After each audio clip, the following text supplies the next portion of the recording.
શરીર પર જે ચરબી દેખાતી હોય છે એના પ્રકારો કયા કયા હોય કે જે લોકોનું જીવન બેઠાડું છે અને એની સાથે ખોરાક પણ લોકો વધારે લે છે, તો આ બે વસ્તુઓ જવાબદાર છે વજન વધવા માટે?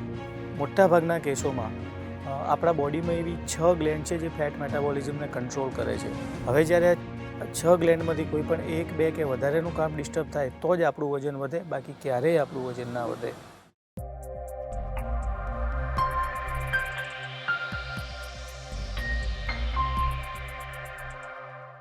નમસ્કાર દર્શક મિત્રો, હું અશોક મોદી અને મારી સાથે slim and સ્માઇલના expert doctor Bhaveshbhai Thakkar આપનું સ્વાગત કરીએ છીએ અને આપ નિહાળી રહ્યા છો અમારા GTPL ગુજરાતની વિશેષ રજૂઆત કાર્યક્રમ અલ્ટિમેટ વેઇટ લોસમાં. ડૉક્ટર ભાવેશભાઈ ઠક્કર આપનું સ્વાગત છે. નમસ્કાર. વેઇટ લોસના એક્સપર્ટ ડૉક્ટર ભાવેશ ઠક્કર કે જેમને ઓબેસિટી વિશેનો અભ્યાસ 1998માં નડિયાદ ખાતે આવેલ JS આયુર્વેદિક કોલેજથી BMS કર્યા પછી પોતાના ક્લિનિકની શરૂઆત કરી હતી. પહેલા જ દિવસથી ડૉક્ટર ભાવેશ ઠક્કરે ઓબેસિટીની સારવારમાં 20,000 જેટલા પેશન્ટની સફળતાપૂર્વક સારવાર કરવાની સાથે સાથે વિશેષ ઓબેસિટીની સારવારમાં એક જ પેશન્ટનું 57 kg વજન ઘટાડવાની અસાધારણ સફળતા મેળવી છે.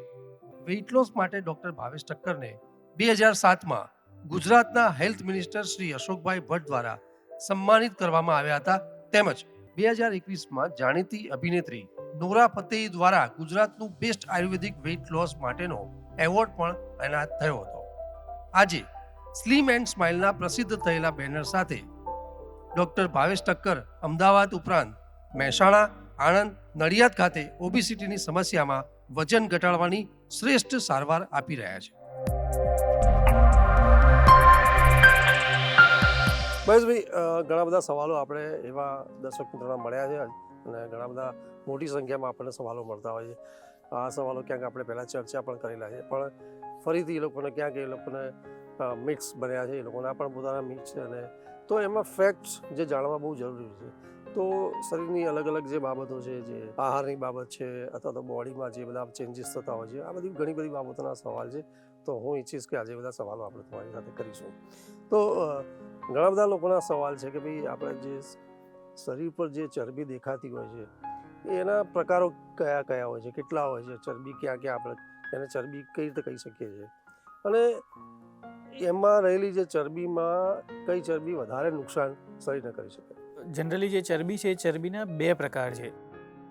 એક સુપરફિશિયલ ફેટ, એટલે કે જે શરીરના જે આપણી ચામડી હોય છે એની નીચે જે ફેટ જમા થતી હોય છે એને સુપરફિશિયલ ફેટ કહેવામાં આવે છે. અને બીજી વાઇસરલ ફેટ. વાઇસરલ ફેટ એટલે કે જે આપણા બોડી માટેના જે જરૂરી અંગો છે, જે વાઇટલ ઓર્ગન છે, મતલબ કિડની છે, લીવર છે, સ્ટમક છે, હાર્ટ છે, એની આજુબાજુમાં જે જમા થતી હોય છે એ બધાને આપણે વાઇસરલ ફેટ કહેવામાં આવે છે, જે જનરલી પેટ ઉપર વધારે જોવા મળે છે. તો જ્યારે પણ આપણે જે ખોરાક લઈએ છીએ તો એ ખોરાકમાંથી બોડીને જેટલી વસ્તુની જરૂર હોય, જેટલી એનર્જીની જરૂર હોય એટલી એનર્જી વપરાઈ જાય છે. વધારાની જે એનર્જી છે, વધારાની જે કેલરી છે એ શરીરમાં ફેટ સ્વરૂપે જમા થવા માંડે. તો આની અંદરથી લગભગ 100 ગ્રામ જેટલી ફેટ લીવરમાં જમા થાય છે. પછી પણ આપણો ખોરાકનો ઇન્ટેક એ પ્રમાણે ચાલુ રહે, કેલરી વધારે લેવાતી હોય, એનું એક્સપેન્ડિચર ઓછું હોય, તો પછી જે વધારાની ફેટ જમા થાય એમાંથી લગભગ 400 ગ્રામ જેટલી ફેટ આપણા મસલ્સમાં ડિપોઝિટ થતી હોય છે, જમા થતી હોય છે. એ પછી પણ જો આપણો ઇન્ટેક આ પ્રમાણે ચાલુ રહે તો આપણા જે ચામડી છે એની નીચેના ભાગમાં ફેટ સેલ આવેલા હોય છે. આ ફેટ સેલની અંદર ચરબી જમા થવા માંડે છે, જેને આપણે સુપરફિશિયલ ફેટ કહીએ છીએ. આ સુપરફિશિયલ ફેટની બહુ સાઇડ ઇફેક્ટ નથી, એનાથી શરીરને મતલબ બીજા કોઈ મેટાબોલિક ડિસઓર્ડર થઈ શકતા નથી એમ. છતાં પણ આપણો આ ઇન્ટેક ચાલુ રહે, આપણું એનર્જી કેલરી એક્સપેન્ડિચર ઓછું રહે અને ઇન્ટેક વધારે રહે, તો ફેટ વધારે ને વધારે જમા થતી રહે છે. તો પછી હવે ફેટ સેલ જ્યારે ફૂલ થઈ જાય પછી પણ જો આનું આ ચાલુ રહે તો આપણા જે ફેટ સેલ હોય એ લીકેજ થવા માંડે, અને લીકેજ થઈ અને આપણા પેટની જે આજુબાજુમાં ઓર્ગન્સ રહેલા હોય છે, જે કિડની છે, લીવર છે, આંતરડા છે, મતલબ સ્ટમક છે, ઇન્ટેસ્ટાઇન છે, એ બધાની અંદરની આજુબાજુમાં જમા થવા માંડે છે, જેને આપણે વાઇસરલ ફેટ કહીએ છીએ. હવે જ્યારે વાઇસરલ ફેટ આપણા ઓર્ગન્સની આજુબાજુ જમા થાય એટલે ઓર્ગન્સની મૂવમેન્ટ ઘટી જતું હોય છે, એમનું કામ થોડુંક એમનું જે રૂટીન કામ હોય થોડુંક ઓછું થઈ જતું હોય છે, અને પછી બધા મેટાબોલિક ડિસઓર્ડર થઈ જતા હોય છે. મતલબ જે વાઇસરલ ફેટ છે, જે પેટમાં જમા થાય છે, એ ફેટ જ આપણા શરીરને નુકસાન કરે છે અને એનાથી જ બધા મેટાબોલિક ડિસઓર્ડર થઈ શકે છે. ડૉક્ટર ભાવેશભાઈ, જે ચરબીના જે પ્રકારો અને તમે ખૂબ સારી વાત કરી કે એમાં કયા કયા નુકસાન થઈ શકે, એની સાથે જે વાઇસલ ફેટની તમે વાત કરી, તો એ જો વધારે થાય શરીરમાં તો એ કઈ તકલીફો કરી શકે એની વાત કરી. જ્યારે વાઇસરલ ફેટનું પ્રમાણ વધે ત્યારે બધા જ મેટાબોલિક ડિસઓર્ડર થઈ શકે છે. પેટ ઉપર ચરબી જમા થવા માંડે એટલે આપણું બીપી વધી શકે છે, ડાયાબિટીસ થવાની શક્યતાઓ વધી જાય છે, કોલેસ્ટ્રોલ વધી શકે છે, હાર્ટ પ્રોબ્લેમ થવાની શક્યતાઓ વધી જાય છે, ફેટી લીવર, યુરિક એસિડ, ડિમ્નેશિયા એટલે કે એક પ્રકારની જેમાં યાદશક્તિ જતી રહે છે. મતલબ જ્યારે પેટ ઉપરની ફેટ વાઇસરલ ફેટ વધે એટલે બધા જ મેટાબોલિક ડિસઓર્ડર થઈ શકે છે.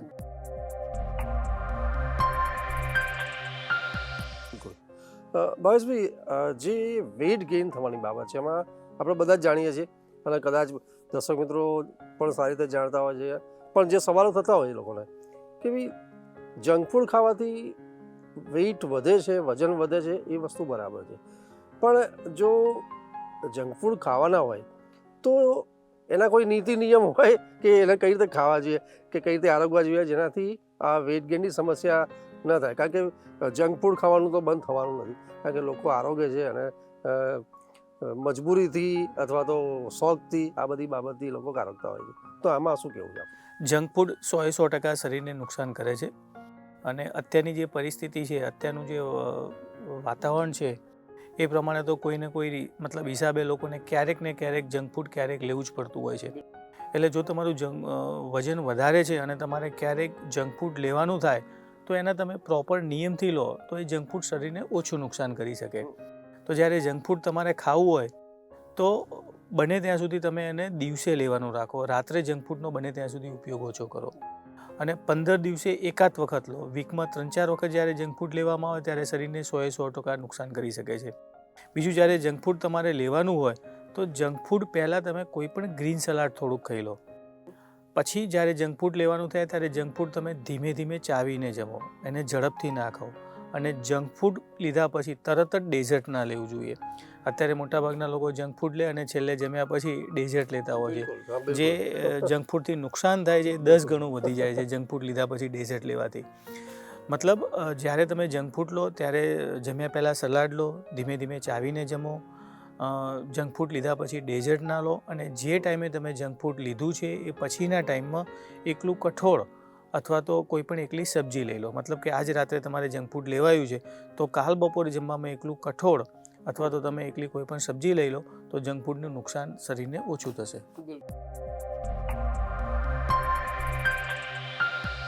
બિલકુલ. ડેઝર્ટમાં જે તમે વાત કરી તેની સાથે કોલ્ડ ડ્રિંક પણ લોકો લેતા હોય છે, તો એ પણ બધી બાબત હોય છે. એ પછી આ દર્શક મિત્રો અને ભાવેશભાઈ, આજે આપણે જે ચર્ચા કરી રહ્યા છે કે વેઇટ ગેઇનના જે મિથ્સ છે અને એમાં આપણે જે ફેક્ટ્સ જે બધા માર્ગદર્શન આપી રહ્યા છે, તો હજી પણ લોકોમાં એવી માન્યતા છે અથવા તો સવાલો થાય કે જે લોકોનું જીવન બેઠાડું છે કે એવું કોઈ પ્રવૃત્તિ નથી કોઈ એવી, અને એની સાથે ખોરાક પણ લોકો વધારે લે છે, તો આ બે વસ્તુઓ જવાબદાર છે વજન વધવા માટે? અત્યારે મોટાભાગના લોકો એવું માને છે કે વજન વધવા માટે તમારું બેઠાડું જીવન અને વધારે પડતો ખોરાક આ બે વસ્તુઓ જ જવાબદાર છે, પણ ખરેખર એવું નથી. ત્યારે લોકોનો જે જનરલ ખોરાક છે એના કરતાં આથી 20-25 વર્ષ પહેલાં લોકોનો એવરેજ ખોરાક ઘણો વધારે હતો, છતાં આટલી ઓબેસિટી નથી. તો વજન વધવા માટે આ બે વસ્તુઓ જવાબદાર દરેક વ્યક્તિમાં નથી. મોટાભાગના કેસોમાં આપણા બોડીમાં એવી 6 ગ્લેન્ડ છે જે ફેટ મેટાબોલિઝમને કંટ્રોલ કરે છે. એક thyroid, pancreas, liver, gall bladder, adrenal gland અને જીનાઇટલ ઓર્ગન. હવે જ્યારે 6 ગ્લેન્ડમાંથી કોઈ પણ 1, 2 કે વધારેનું કામ ડિસ્ટર્બ થાય તો જ આપણું વજન વધે, બાકી ક્યારેય આપણું વજન ના વધે. તો એકલું બેઠાડું જીવન અને વધારે પડતો ખોરાક, એના સિવાય કોઈ પણ એવી એક્ટિવિટી થાય છે અથવા કોઈ પણ એવો ખોરાક લેવામાં આવે છે કે જેના કારણે આ 6 ગ્લેન્ડમાંથી 1, 2 કે વધારે ડિસ્ટર્બ થાય છે તો જ આપણું વજન વધી શકે. બાકી ક્યારેય મતલબ જનરલી એવું નથી કે વધારે પડતો ખોરાક અને બેઠાડું જીવન એ બે વસ્તુઓ જ વજન વધારે છે. બિલકુલ. ભાવેશભાઈ, પછી એક બહુ જ મહત્વનો સવાલ છે, લોકોમાં આ જે ગેરમાન્યતાઓ છે કે એ લોકોમાં ખોટા એવા મિથ્સ બન્યા છે કે લોકો એવા ઘરેલું પ્રયોગ કરતા હોય છે ઘરગથ્થુ, કે જે વજન ઘટાડવાની બાબત છે એમાં લોકો ઘરે ગરમ પાણી લે છે, મધ સાથે લેતા હોય છે, કીટો ડાયટ કરતા હોય છે, અને ઘણા લોકોની એવી માન્યતા છે, પોતે એવું માને છે કે હાર્ડ એક્સરસાઇઝ કરવી જોઈએ, હાર્ડ એક્સરસાઇઝ કરતા હોય છે, અને જે ડાયટ ફૂડમાં એ લોકો કોન્સન્ટ્રેટ કરતા હોય છે. તો આ બધી બાબતો ખરેખર શું વજન ઘટાડવામાં અસરકારક બને છે, કે આ જે હાર્ડ એક્સરસાઇઝ છે અથવા તો ગરમ પાણી મધ સાથે લેવું, તો આ બધી બાબતો ક્યાંક નુકસાન કરી શકે, અથવા તો કોઈ એવી બાબતોના લોકો આમંત્રિત કરી રહ્યા છે? જે લોકોનું વજન વધારે હોય છે એઓ વજન ઘટાડવા માટે કંઈક ને કંઈક પ્રયત્ન કરતા જ હોય છે. સોશિયલ મીડિયા ઉપર, ગૂગલ ઉપર એનું કંઈક ને કંઈક એમને રિસર્ચ ચાલુ જ હોય છે, અને એના ઉપરથી એ લોકો કંઈક ને કંઈક વજન ઘટાડવાના પ્રયત્નો પોતાની રીતે કરતા હોય છે. એમાં આપણે કહ્યું એ પ્રમાણે ઘણા લોકો વજન ઘટાડવા માટે સવારે નાના કોઠે ગરમ પાણીમાં મધ મિક્સ કરીને લેતા હોય છે, પણ આ ક્યારેક તમને ફાયદાની જગ્યાએ નુકસાન કરી શકે છે. આયુર્વેદ પ્રમાણે મધને ક્યારેય ગરમ કરી શકાતું નથી અથવા ગરમ પાણીમાં મિક્સ કરી શકાતું નથી. જ્યારે મધને ગરમ કરવામાં આવે અથવા ગરમ પાણીમાં મિક્સ કરવામાં આવે તો એ ઝેર સમાન શરીરને ઇફેક્ટ આપી શકે છે. બીજું, આયુર્વેદમાં મધ 100% વજન ઘટાડવા માટે ઉપયોગી છે, પણ એ 2 વર્ષ જૂનું થાય તો જ. નવું મધ આપણું વજન વધારી શકે છે. આયુર્વેદમાં એને બ્રુહણ કરતા કહ્યું છે. માટે જો તમારે મધનો ઉપયોગ કરવો હોય તો 2 વર્ષ જૂનું હોવું જોઈએ, અને ઠંડા પાણીમાં મતલબ નોર્મલ વોટરમાં એનો ઉપયોગ કરવો જોઈએ.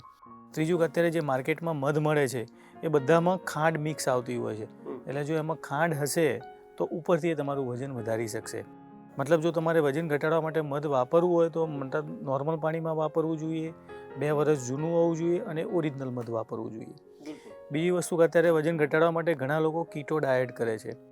હવે કીટો ડાયટના ઘણા સારા રિઝલ્ટ છે, પણ એ તમારે સમજી વિચારીને એને કોઈ ડૉક્ટરના ઓબ્ઝર્વેશનમાં કરવો જરૂરી છે. કીટો ડાયટ એટલે શું, કે એ ડાયટની અંદર તમારે તમારા રૂટીન ખોરાકની અંદર પ્રોટીન વધારે લેવાનું હોય છે, મીડિયમ પ્રમાણમાં ફેટ લેવાની હોય છે, અને કાર્બોહાઈડ્રેટ ખૂબ ઓછા પ્રમાણમાં લેવાના હોય છે. તો જે લોકોનું ઇન્સ્યુલિન રેઝિસ્ટન્સના કારણે વજન વધતું હોય, જે લોકોને ડાયાબિટીસ છે, PCOD છે, એ લોકો જ્યારે કીટો ડાયટ કરે ત્યારે એમને ફાયદો વધારે થઈ શકે છે. પણ આ કીટો ડાયટ તમારે કોઈપણ ડૉક્ટરના ઓબ્ઝર્વેશનમાં લેવો વધારે સારો છે. ત્રીજી વસ્તુ આપણે કહીએ કે ઘણા લોકો વજન ઘટાડવા માટે હાર્ડ એક્સરસાઇઝ કરતા હોય છે, પણ આ હાર્ડ એક્સરસાઇઝથી ઘણા બધા નુકસાન થઈ શકે છે. વજન ઘટાડવા માટેનો પહેલો જ નિયમ એ છે કે તમે તમારી રૂટીન લાઈફમાં જેટલા ઓછા ફેરફારથી વજન ઘટે એ સારું કહેવાય, અને લાંબા સમય સુધી ઘટી શકે, મતલબ ટકી શકે. હવે તમે વજન ઘટાડવા માટે હાર્ડ એક્સરસાઇઝ કરો છો, મહિનો કરશો, 2 મહિના કરશો, 3 મહિના કરશો, કદાચ વજન ઘટી પણ જશે. હવે જ્યારે તમે હાર્ડ એક્સરસાઇઝ અચાનક બંધ કરી દો છો તો બોડી પર એની રિબાઉન્ડ ઇફેક્ટ આવે છે, અને વજન હોય એના કરતાં વધારે વધી જાય છે. બીજું, કે જે લોકોનું સ્ટ્રેસ ફંક્શન વીક છે, જે લોકોનું એડ્રિનલ ગ્લેન્ડ વીક છે, એ વ્યક્તિઓ જ્યારે હાર્ડ એક્સરસાઇઝ કરે ત્યારે એમનું વજન ઘટવાના બદલે વધી શકે છે. મતલબ તમારે હાર્ડ એક્સરસાઇઝ કરવી હોય તો પહેલું તો તમારી એડ્રિનલ ગ્લેન્ડ વીક છે કે નહીં એ નક્કી કરો, અને તમે હાર્ડ એક્સરસાઇઝ વધારે પ્રમાણમાં ના કરો. એ તમે 15 મિનિટ, અડધો કલાક, કલાક, અને જ્યારે પણ તમે એને છોડો તો અચાનક બંધ નહીં કરવાની, એને ધીમે ધીમે કરી અને બંધ કરો, નહીં તો બોડી પર એની રિબાઉન્ડ ઇફેક્ટ આવે. ચોથી વસ્તુ આપણે કહીએ કે અત્યારે વજન ઘટાડવા માટે ડાયટ ફૂડનો ક્રેઝ ઘણો બધો વધ્યો છે. ડાયટ ફૂડ છે, ડાયટ મિલ્ક છે, ડાયટ સોડા છે, ડાયટ કોલ્ડ ડ્રિંક છે, આવી જે વસ્તુઓ ડાયટ મતલબ વજન ઘટાડવા માટે વપરાતી હોય છે. તો જે ડાયટ ફૂડનો છે એનો ફંડા એ છે કે તમારું જે પણ ફૂડ છે એની અંદર જે ફેટ રહેલી છે એ ફેટને એમાંથી રિમૂવ કરી દેવાની, અને એ વસ્તુ ડાયટ થઈ ગઈ. હવે જ્યારે કોઈ પણ વસ્તુમાંથી ફેટને આપણે રિમૂવ કરી દઈએ છીએ એટલે ઓટોમેટિક એ ફૂડની અંદર કાર્બોહાઈડ્રેટનું પ્રમાણ વધારે વધી જાય છે, અને ફૂડની અંદર જ્યારે કાર્બોહાઈડ્રેટનું પ્રમાણ વધે ત્યારે ઇન્સ્યુલિન હોર્મોન્સ વધારે ડિસ્ટર્બ થાય છે, ઇન્સ્યુલિન રેઝિસ્ટન્સ થઈ અને ભવિષ્યમાં વજન વધવાના ચાન્સીસ વધી જતા હોય છે. માટે ડાયટ ફૂડનો રેગ્યુલર ઉપયોગ કરવો પણ હિતાવહ નથી. બિલકુલ. એ પછી મહેશભાઈ, જે માન્યતા છે અને લોકોમાં આપણે જોયું છે, અને ફેમિલીમાં લોકો એવું માનતા હોય ને સવાલો પણ બહુ થયા છે, કે જે ફેમિલીમાં બધા લોકોના વજન વધારે છે, બધા જ ફેટી છે, અથવા તો બધાના લોકોના વજન એવરેજ વધારે છે. હવે એ ફેમિલીમાં આવનારું બાળક, તો એ વારસાગત એને જે એનું એક વજન વધે ના અથવા તો પ્રિવેન્શન એની માટે કરવાનું હોય, તો એની માટે શું કરવું જોઈએ? અને શું એવું જ હોઈ શકે કે જે લોકોના ફેમિલીમાં ફેટી લોકો છે તો એ લોકોના ત્યાં બાળક પણ એવા ફેટી જ આવે?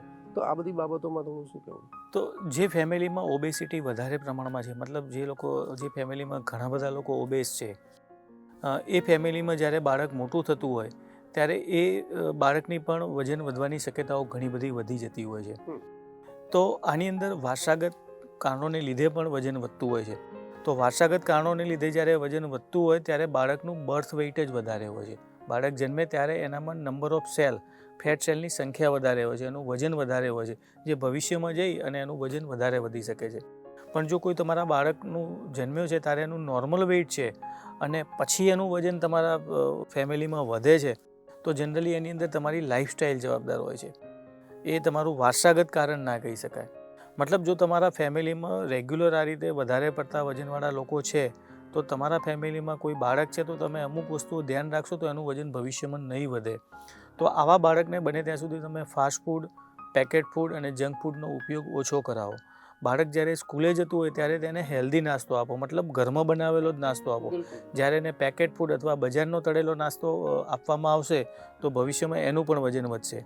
બીજું કે આ બાળકને આઉટડોર એક્ટિવિટીમાં વધારે ધ્યાન આપો. એને આખો દિવસ ઘરમાં સ્ટડી માટે ના બેસાડી રાખો, એને કંઈક ને કંઈક એક્ટિવિટી કરાવો. અને સૌથી અગત્યની વસ્તુ કે એ બાળકની રાત્રે ઊંઘ પ્રોપર થાય એમ કરો. અત્યારે સવારે સ્કૂલ વહેલી હોય છે એટલા માટે ઘણી માતાઓએ રાત્રે બાળક મોડું સૂતું હોય તો પણ સવારે વહેલું એને જગાડી દે છે. હવે બાળકની જ્યારે ઊંઘ પૂરી નહીં થાય તો ભવિષ્યમાં એનું વજન વધારે વધી શકશે. જો આવી કોઈ મતલબ પરિસ્થિતિ હોય તો બાળકને થોડું વહેલું સુવાડવાની ટેવ પાડો. જો આટલું જાળવશો તો ભવિષ્યમાં તમારા બાળકનું વજન નહીં વધે. બિલકુલ. એક સ્ટાન્ડર્ડની આપણે વાત કરીએ ભાવેશભાઈ, કે લોકોમાં એક થોડા એ સવાલો પણ હોય છે કે દરેક જો વ્યક્તિ છે એનું જે ઉંમર છે અથવા તો એનું બોડી સ્ટ્રક્ચર છે, હાઇટ છે, બોડી, એ પ્રમાણે એના જે આશરે એનું વજનની માત્રા કેટલું હોવું જોઈએ એવરેજ, એની વાત કરીએ. અને BMI રિપોર્ટ્સ ઉપરથી આપણે એ કેવી રીતે જાણી શકીએ? ઓકે, તો જનરલી એવો નિયમ છે કે જે આપણી હાઇટ હોય સેન્ટીમીટરમાં, એમાંથી તમે 100 બાદ કરો અને જે જવાબ આવે એનું ±5 એ તમારું આદર્શ વજન કહી શકાય. ધારો કે કોઈ વ્યક્તિની 160 સેન્ટીમીટર હાઇટ છે તો એમાંથી આપણે 100 બાદ કરીએ એટલે 60 આવે, તો એનું ±5 એટલે 55 થી 65 એ વ્યક્તિનું આદર્શ વજન ગણી શકાય. એક આ રફલી નિયમ છે. પણ આની ઉપરથી એ વ્યક્તિમાં ફેટ વધારે છે કે નહીં એ આપણને ખ્યાલ નથી આવતો. એના માટે જનરલી તમારે ફેટ એનાલિસિસ કરાવવું જોઈએ. જે ફેટ એનાલાઇઝરથી આપણે જાણી શકીએ છીએ કે એમનામાં કેટલા % ફેટ છે. જનરલી પુરુષોમાં મતલબ 25%ની નીચે ફેટ હોવી જોઈએ અને સ્ત્રીઓમાં 30% કરતાં ઓછી ફેટ હોવી જોઈએ. જો પુરુષોમાં 25% કરતાં અને સ્ત્રીઓમાં 30% કરતાં વધારે ફેટ હોય તો એને આપણે ઓબેસ કહી શકીએ. એટલે ફેટ એનાલાઇઝર ઉપરથી આપણે પણ જાણી શકીએ છીએ. બીજું આપણે વાત કરી કે BMI ઉપરથી આપણે કઈ રીતે જાણી શકીએ, તો BMI જનરલી હવે આઉટડેટેડ થઈ ગયું છે. BMI એટલે બોડી માસ ઇન્ડેક્સ. જે તમારું વજન છે એને તમારી હાઇટને મીટરમાં કન્વર્ટ કરી એના સ્ક્વેર વડે ડિવાઈડ કરવામાં આવે અને જે જવાબ આવે તેને આપણે BMI કહીએ છીએ. તો આ BMI 19 અને 23ની વચ્ચે હોય તો નોર્મલ કહેવાય, 23 અને 30ની વચ્ચે છે તો માઇલ્ડ ઓવરવેઇટ તમે ગણી શકાય, 30 અને 40ની વચ્ચે હોય તો મોડરેટ ઓબેસિટી, અને 40 ઉપર હોય તો એને સિવિયર ઓબેસિટી કહી શકીએ છીએ. પણ આમાં બહુ બધા કન્ફ્યુઝન છે કે હાઇટ અને વેઇટનો ખાલી ગુણોત્તર છે. તો જે પહેલવાન લોકો છે જેનું બોડી મસ્ક્યુલર છે એનું તમે BMI જોશો તો લગભગ વધારે જ આવશે. હવે એમાં ફેટ એનામાં વધારે નથી પણ એનો BMI વધારે છે તો એને આપણે કઈ રીતે ઓબેસ કહી શકીએ. અને કોઈક વ્યક્તિ એવો છે કે એનામાં મસલ્સનું પ્રમાણ ઓછું છે પણ ફેટનું પ્રમાણ વધારે છે, એનો તમે BMI જોવા જાઓ તો નોર્મલ અથવા નોર્મલથી નીચે આવશે. ખરેખર એનામાં ફેટ વધારે છે અને આપણે એને નોર્મલમાં મૂકીએ છીએ. તો આ BMI ઉપરથી કન્ફ્યુઝન થાય છે. એટલે BMI અત્યારે લગભગ આઉટડેટેડ થઈ ગયો છે. બિલકુલ. હવે ભાવેશભાઈ, એવા પણ ઘણા લોકોના સવાલ છે કે ભાઈ અલગ અલગ વેઇટ ગેઇન છે લોકોમાં, દરેક વ્યક્તિને અલગ અલગ છે. ક્યાંક વેઇટ કોઈ 70+ છે, કોઈ 80+ છે, કોઈ 90+ છે, અને કોઈ પોતાની હાઇટ બોડી પ્રમાણેના એવરેજ પ્રમાણેના વેઇટ એ લોકોના વધારે છે ક્યાંક. તો એમાં જે એક્સરસાઇઝ કરવાની બાબત છે, તો વજન પ્રમાણે વ્યક્તિએ ક્યારે અને કેટલી કસરત કરવી જોઈએ, આ એક બહુ જ ઇમ્પોર્ટન્ટ બાબત છે આઈ થિંક, મને લાગે છે. હા, વજન ઘટાડવા માટે એક્સરસાઇઝનો ડાયરેક્ટ ખાસ રોલ નથી એમ, પણ એક્સરસાઇઝ સાથે જો તમારે વજન ઘટાડેલું હશે તો એ લાંબો સમય ટકશે અને બોડીને ફાયદો પણ કરશે એમ. તો દરેક વ્યક્તિનું આપણે અગાઉ સમજાય પ્રમાણે વજન વધવાનું કારણ અલગ અલગ છે. જનરલી જે વજન વધતું હોય છે 4 અલગ અલગ કન્ડિશનમાં આપણને જોવા મળે છે. એક કે એકલા પેટના ભાગમાં જ ચરબી વધે, બીજું પેટના સાઈડના ભાગમાં ચરબી વધતી હોય છે જેને લવ હેન્ડલમાં ફેટ વધે કહીએ, ત્રીજું ગ્રુપ એવું હોય છે એમાં ખાલી ને ખાલી થાઈસ અને હિપ્સના ભાગમાં જ વજન વધારે હોય, એમના ફેસ ઉપરથી તમને કંઈ ના લાગે. આ જનરલી લેડીઝમાં જોવા મળે છે. અને ચોથો પ્રકાર એવો છે કે એમાં ઓવરઓલ બોડી, આખા બોડીમાં વજન વધતું હોય છે. તો આ જ્યારે 4 પ્રકારની જે ફેટ જમા થાય છે બોડીમાં, એ દરેકનું કારણ અલગ અલગ છે. તો આ ચારેય પ્રકારની ઓબેસિટી, મતલબ એનું વજન ઘટાડવું હોય તો દરેકની એક્સરસાઇઝ પણ અલગ અલગ છે. એવું નથી કે તમે રૂટીન એક્સરસાઇઝ કરી લીધી એટલે તમારું વજન ઘટી ગયું. તો તમારું વજન વધવાનું જે કારણ હોય એ કારણ દૂર કરવાની એક્સરસાઇઝ કરવી જરૂરી છે. તો જે વ્યક્તિમાં ખાલી ને ખાલી પેટનો ભાગ વધ્યો છે એવી વ્યક્તિઓએ હિટ વર્કઆઉટ કરવામાં આવે તો એમને રિઝલ્ટ સારું મળતું હોય છે. હિટ વર્કઆઉટ એટલે હાઈ ઇન્ટેન્સિટી ઇન્ટરવલ ટ્રેનિંગ. તો આની અંદર થોડીક વાર માટે તમારે હાર્ડ એક્સરસાઇઝ કરવાની હોય છે, પછી બોડીને બિલકુલ આરામ કરી દેવાનો હોય છે, આરામ આપવાનો હોય છે, પાછી હાર્ડ એક્સરસાઇઝ કરવાની હોય છે. ધારો કે તમે ટ્રેડમિલ ઉપર દોડો તો 1.5 થી 2 મિનિટ માટે એકદમ મેક્સિમમ સ્પીડે દોડવાનું, પછી બોડીને બિલકુલ આરામ આપી દેવાનો, તમારા હાર્ટબીટ નોર્મલ થાય એટલે ફરીથી 2 મિનિટ દોડવાનું. કોન્સ્ટન્ટ તમારે કાર્ડિયો એક્સરસાઇઝ ના કરવી જોઈએ. જે લોકોનું પેટ ઉપર ચરબી વધારે છે, કોન્સ્ટન્ટ કાર્ડિયો એક્સરસાઇઝ મતલબ કોન્સ્ટન્ટ એમના હાર્ટબીટ વધે એવી એક્સરસાઇઝ કરશે તો ફાયદાની જગ્યાએ નુકસાન કરશે. બીજું કે જે લોકોનું લવ હેન્ડલમાં ફેટ વધારે છે, પેટના સાઈડના ભાગમાં, એ લોકોએ એન્ટી ગ્રેવિટી એક્સરસાઇઝ કરે તો એમને સારું રિઝલ્ટ મળે છે. એન્ટી ગ્રેવિટી એક્સરસાઇઝ એટલે પગથિયા ચડ ઉતર કરવા છે, એકની એક જગ્યાએ દોડવું છે, દોરડા કૂદવા છે, આવી જો એક્સરસાઇઝ કરે તો એમને સારું રિઝલ્ટ મળતું હોય છે. ત્રીજું કે જે થાઈઝ અને હિપ્સના ભાગમાં ફેટ વધતી હોય છે, તો આની અંદર તમે એરોબિક્સ અને એનએરોબિક્સ એ બંને પ્રકારની એક્સરસાઇઝ કરો. મતલબ તમે કોઈ પણ બોડીની વેઇટ લિફ્ટિંગ છે, સાયકલિંગ છે, રનિંગ છે, એ બંને પ્રકારની જો એક્સરસાઇઝ કરશો તો સારા રિઝલ્ટ આવતા હોય છે. અને જે લોકોનું ઓવરઓલ બોડી વધારે છે એ લોકોએ ફક્ત ને ફક્ત એરોબિક્સ એક્સરસાઇઝ કરવી જોઈએ. એટલે કે તમે સતત દોડો, સ્વિમિંગ કરો, સાયકલિંગ કરો, આ બધી એક્સરસાઇઝ એમનામાં હેલ્પફુલ છે. બિલકુલ. ભાવેશભાઈ, હવે એવા લોકોના પણ સવાલ છે, અને જેમ આપણે સ્લિમ એન્ડ સ્માઇલમાં આપણી જે એક આપણો 25 વર્ષથી વધારાનો એક્સપિરિયન્સ છે અને જે રિઝલ્ટ્સ લોકોને મળ્યા છે, અને ખૂબ સારા એવા લોકોને આપણને પ્રતિભાવ બી મળ્યા છે કે એ લોકોએ ખૂબ સારા એ લોકોને રિઝલ્ટ મળ્યા છે. પણ એમાંના કેટલાક લોકોના જે આપણા ત્યાં સ્લિમ એન્ડ સ્માઇલમાં જે વેઇટ લોસના જે પ્રોગ્રામ કર્યા છે અને વેઇટ લોસ કર્યા પણ છે, પણ ક્યાંક એમને પાછળથી વજન ક્યાંક વધી ગયા છે અથવા તો એ લોકોને વધી ગયા. તો એના પાછળ કારણ જે છે એ કારણ શું હોઈ શકે? એવું તો નથી કે એ લોકોને પછી રિલેક્સ થઈ ગયા કે પ્રોગ્રામ એ લોકોએ તમારો જે ફોલોઅપ પ્રોગ્રામ હોય એમાં ક્યાંક એ લોકો લેઝી થઈ ગયા, કે પછી પાછું ફૂડ ડાયટમાં ક્યાંક એ લોકોને કંઈક પાછું કંઈક એ લોકોએ મિસ્ટેક કરી છે. તો એવા કારણો શું હોય કે જે વેટ ગેઇન ફરી થઈ જાય છે? તો ઓવરઓલ આખા વર્લ્ડની અંદર જેટલા લોકો વજન ઘટાડે છે એમાંથી જનરલી 80% વજન પાછળથી વધી જતા હોય છે. આપણે ક્લિનિક 1998માં સ્ટાર્ટ કર્યું તો શરૂઆતમાં આપણે પણ 80 થી 90% વજન પાછળથી વધી જતા હતા. 2011થી અમે એની ઉપર કંટ્રોલ કરીને 20 થી 25% સુધી લાવ્યા છીએ. અત્યારે પણ અમારા 20 થી 25% પેશન્ટનું વજન પાછળથી વધી જ જાય છે. તો આ પાછળથી વજન કેમ વધી જાય છે એના માટે 5 વસ્તુઓ જવાબદાર છે. એક પહેલું કે જે તમારું ઇનિશિયલ વેઇટ હોય એના કરતાં મિનિમમ એનું 10% વજન ઘટે તો જ એ જળવાઈ રહે. ધારો કે કોઈ વ્યક્તિનું 100 કિલો વજન છે તેનું ઓછામાં ઓછું 10 કિલો વજન ઘટવું જોઈએ તો જ એ જળવાઈ રહે. બીજું કે વજન ઘટાડવા માટે તમે 3 મહિના, 4 મહિના કે 5 મહિના ખોરાક ઉપર કંટ્રોલ કરો છો, કસરત કરો છો, વજન ઘટ્યા પછી જો તમે ફટાફટ ખોરાક વધારી દો અથવા ફટાફટ એક્સરસાઇઝ બંધ કરી દો તો પણ આપણું વજન મેન્ટેન ના રહે ને વધી જાય. માટે વજન ઘટ્યા પછી રિવર્સ ડાયટ કરવો જોઈએ. એટલે જે વસ્તુ આપણે ખોરાકમાં બંધ કરી હોય એને અમે કહીએ પ્રમાણે ધીમે ધીમે ચાલુ કરવી જોઈએ. ત્રીજી વસ્તુ, તમે વજન ઘટાડવા માટે કયો ડાયટ પસંદ કરો છો. ઘણા લોકો વજન ઘટાડવા માટે એકદમ ક્રશ ડાયટ કરે છે, ખાવા પીવાનું બિલકુલ બંધ કરી દે છે, ઘી તેલ બંધ કરી દે છે, એકલા ફ્રૂટ ઉપર જતા રહે છે. પણ તમે આવું લાઈફ ટાઈમ નથી કરી શકવાના. એટલે જેવો તમારો રૂટીન ખોરાક આવવાનો એટલે પાછું વજન વધી જવાનું. ચોથી વસ્તુ કે ઘણા લોકો વજન ઘટાડવા માટે એકદમ હાર્ડ એક્સરસાઇઝ કરે છે. રોજની 2-3 કલાક જીમમાં વર્કઆઉટ કરે, આખો દિવસ એની પાછળ રચ્યા પછી રહે. નો ડાઉટ એનાથી વજન ઘટી જાય, પણ પાછા એ રૂટીન પોતાના કામમાં આવી જાય અને એક્સરસાઇઝ અચાનક બંધ કરી દે ત્યારે પણ એની રિબાઉન્ડ ઇફેક્ટ આવતી હોય છે. અને પાંચમી વસ્તુ કે દરેક વ્યક્તિનું વજન વધવાનું કારણ અલગ અલગ છે. એટલે જો તમારે વજન ઘટાડીને એને મેન્ટેન રાખવું હોય તો વજન વધવાનું જે કારણ છે એ કારણ નક્કી કરીને કારણ દૂર થાય તો જ તમારું વજન જળવાઈ રહે. આમાં 5 પરિસ્થિતિ જળવાય તો આપણું પાછળથી વજન ના વધે, નહીંતર પાછળથી વજન વધવાની શક્યતાઓ વધી જાય. બિલકુલ. ભાવેશભાઈ, હવે એક જે અનકંટ્રોલ બાબત છે અથવા તો જે લોકોને કોઈના બસમાં હોતું નથી અને નેચરલી બાબત છે કે જે સ્વીટ ખાવાની બાબત છે. સ્વીટ ખાવાનું લગભગ બધાને પસંદ કરતું હોય છે અને લોકો ખાતા પણ હોય છે અને as a result weight gain પણ થતા હોય છે. તો ક્યાંક એવી કોઈ બાબત છે કે આપણે એ લોકોને સ્વીટ ખાવાની ઈચ્છા ઓછી થાય અથવા તો સદંતર બંધ તો કદાચ ના કરી શકે પણ ઈચ્છા ઓછી થાય એવું કંઈ કરી શકાય? જે સ્વીટ છે ને એ એક પ્રકારનું એડિક્શન જ છે.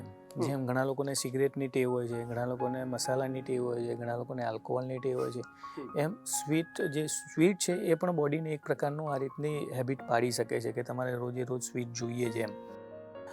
તો જે સ્વીટ છે એ શરીરને ખૂબ નુકસાન કરે છે.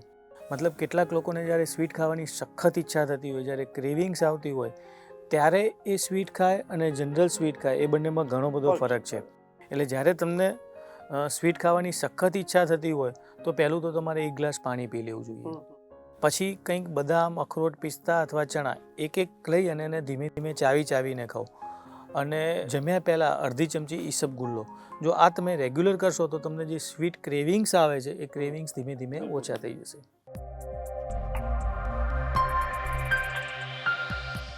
ભાવેશભાઈ, કાર્યક્રમમાં સમય ઓછો છે પણ એક જનરલ ટિપ્સ લઈ લઈશું અને એક નાનો સવાલ પણ છે એમાં એક એડ કરી દઉં કે લોકોને એવી ગેરમાન્યતા છે અથવા તો મિક્સ બનતા હોય છે કે ભૂખ્યા રહીએ કે ઉપવાસ વધારે કરીએ તો વેટ ગેઇન થાય એવી બાબત છે.